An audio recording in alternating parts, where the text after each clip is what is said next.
शाम के करीब 6 बजे थे। काले काले बादलों से आसमान घिर चुका था।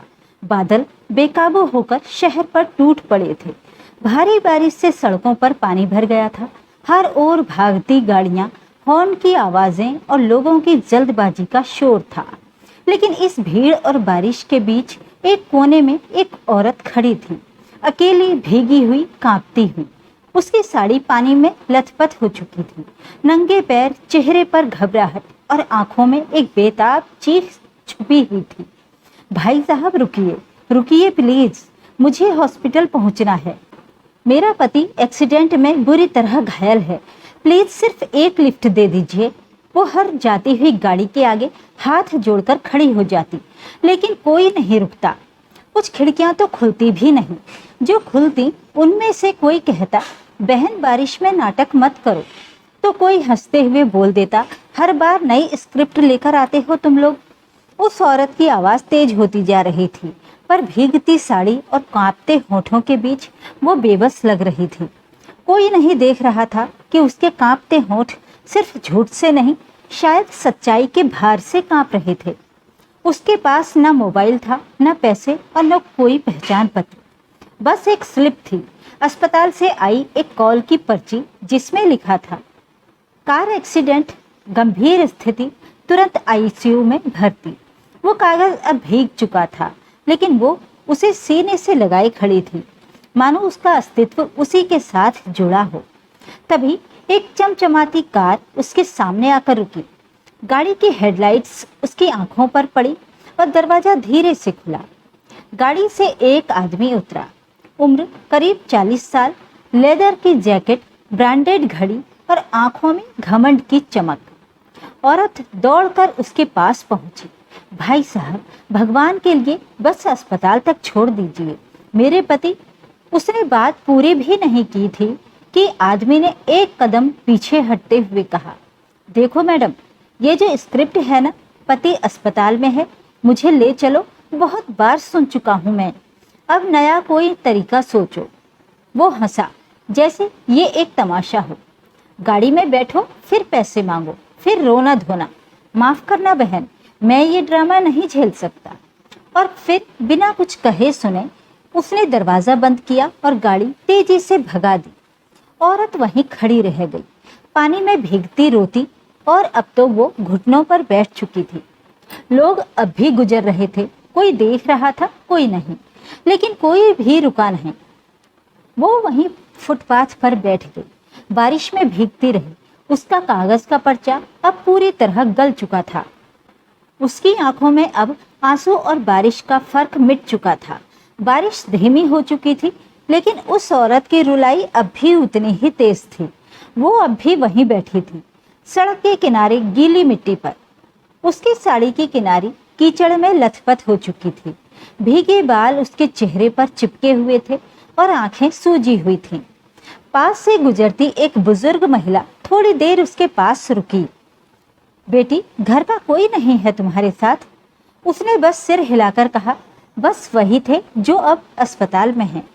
बुजुर्ग महिला ने जेब से 10 रुपए निकालकर देने चाहे, लेकिन उसने हाथ जोड़ लिए।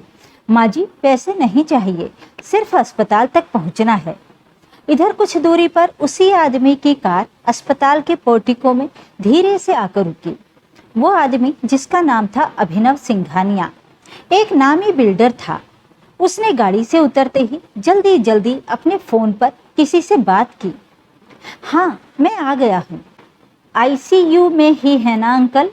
चलो मैं आ रहा हूँ। और हाँ, डॉक्टर से बोलो कि मैं देखना चाहता हूँ रिपोर्ट्स। अभिनव की आंखों में तनाव था। उसका बचपन का गुरु, एक रिटायर्ड इंस्पेक्टर, कल सड़क हादसे में घायल हो गया था। उसी ने एक समय पर अभिनव की जिंदगी बदल दी थी। उसे शराब, लड़ाई झगड़े और बर्बादी की ओर जाते हुए खींचकर बाहर निकाला था। अगर वो न होते तो शायद मैं आज जिंदा न होता। उसने ऐसा सोचते हुए लिफ्ट की ओर कदम बढ़ाए। आईसीयू में एक कोने का कमरा, मॉनिटर के बीप की आवाजें और एक पलंग पर पड़े गंभीर रूप से घायल व्यक्ति को देखकर अभिनव की आंखें भर आईं। उसने डॉक्टर से पूछा, कैसी हालत है? डॉक्टर ने गहरी सांस ली। बहुत गंभीर है। सिर में गहरी चोटें आई हैं और काफी खून बह चुका था। जो महिला इन्हें साथ लेकर आई थी वो अभी तक अंदर लगातार बैठी है, बिना हिले डुले।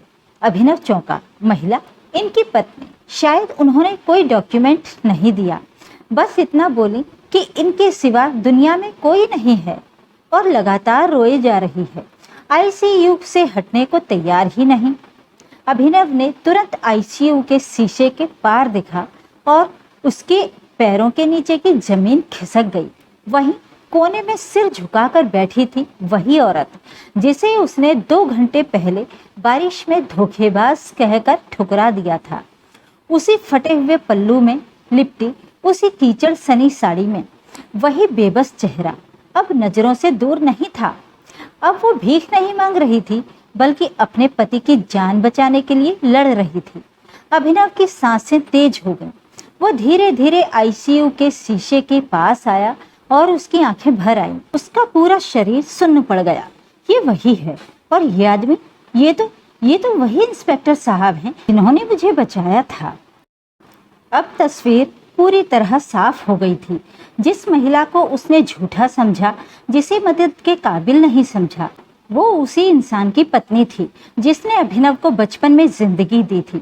अभिनव की आंखें आईसीयू की उस बड़ी कांच की दीवार पर टिकी थी, लेकिन मन उससे बहुत पीछे भाग रहा था।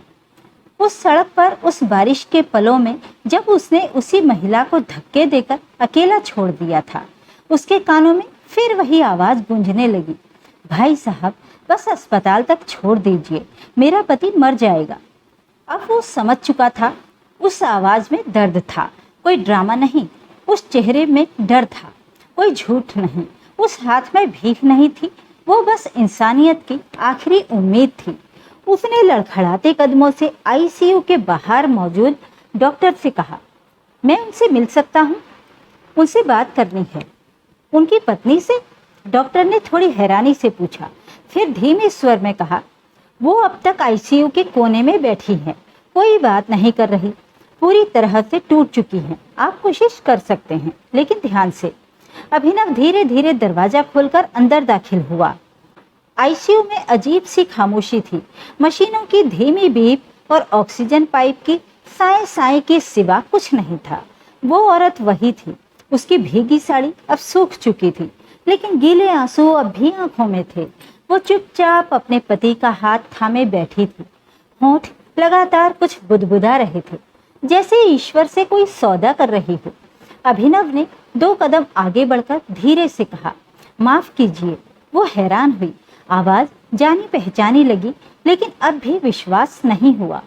अभिनव फिर बोला, मैं वही हूँ जिसने आपको सड़क पर रोते हुए छोड़ दिया था, जिसने आपको झूठा कहा, भिखारी समझा। मैं वही हूँ। वो अब भी चुप रही। उसकी आंखें शून्य में टिकी थी। फिर उसने धीमे से पूछा, क्यों आए हो अब? तमाशा पूरा नहीं हुआ क्या? उसकी आवाज में न गुस्सा था न चीख, बस थकावट और टूटी हुई उम्मीदों की राख थी। अभिनव अब जमीन पर घुटनों के बल बैठ गया। माफ कर दीजिए, मुझे अंदाजा नहीं था कि आप। वो औरत उसकी तरफ देखे बिना बोली, जरूरत क्या है माफी की? क्या उस वक्त 2 मिनट रुकने से आपकी गाड़ी पुरानी हो जाती या दिल छोटा? अब उसकी आवाज कांपने लगी थी। मेरे पति एक जिंदगी बचाने वाले इंसान हैं, और आपने उनकी पत्नी को सड़क पर मरने को छोड़ दिया। अब अभिनव की आंखों से आंसू रुक नहीं रहे थे। मुझे नहीं पता था, मुझे ये सब नहीं मालूम था। वो औरत एकटक आईसीयू मॉनिटर की ओर देखती रही, फिर बोली, यही तो है हमारी दुनिया। जब तक सामने वाले के पास पहचान, पैसे और ब्रांड नहीं होता, तब तक हम उसे इंसान नहीं मानते। आईसीयू की ठंडी दीवारों में अब सिर्फ मशीनें नहीं, इंसानियत की गूंज सुनाई दे रही थी। अभिनव ने धीरे से उसका हाथ थामा। प्लीज मुझे कुछ करने दीजिए, मैं कुछ भी करूंगा, बस आप मुझे एक मौका दीजिए। उसने अपने पीछे खड़े डॉक्टर को इशारा किया, जो भी जरूरी है मैं खर्च उठाऊंगा।